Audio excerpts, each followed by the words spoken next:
Option ட்ரேடிங்ல contract base பொறுத்தவரையும் high லெவல்ல volume பண்ண போறாங்க. அது இல்லாம மந்த்லி எக்ஸ்பைரியா மாத்த போறாங்க. வீக்லி எக்ஸ்பைரி க்ளோஸ் ஆக போகுது.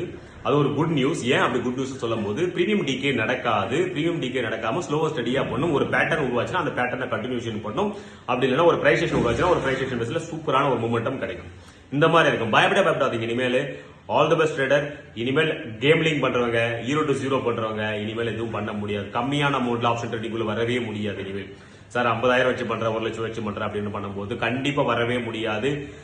ஸ்லோவா ஸ்டடியா முதலீடு என்பது ஆப்ஷன் ட்ரேடிங்லயோ ஸ்டாக் மார்க்கெட்லயோ இன்வெஸ்ட்மெண்ட்டோ எதுவா இருந்தாலும் சரி பிக் மணி பிக் ப்ராஃபிட் என்ற ஒரு விஷயத்தை என்னைக்குமே மைண்ட் செட்டுக்குள்ள வச்சுங்க.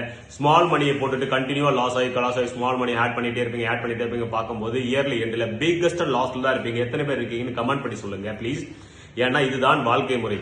சின்ன அமௌண்ட் போட்டு எக்ஸ்பெரிமெண்ட் பண்றேன் அப்படின்னு சொல்லிட்டு சின்ன அமௌண்ட் கூட சும்மா வரதா? ஏன்னா ரோட்ல போட்டுருக்காங்களா?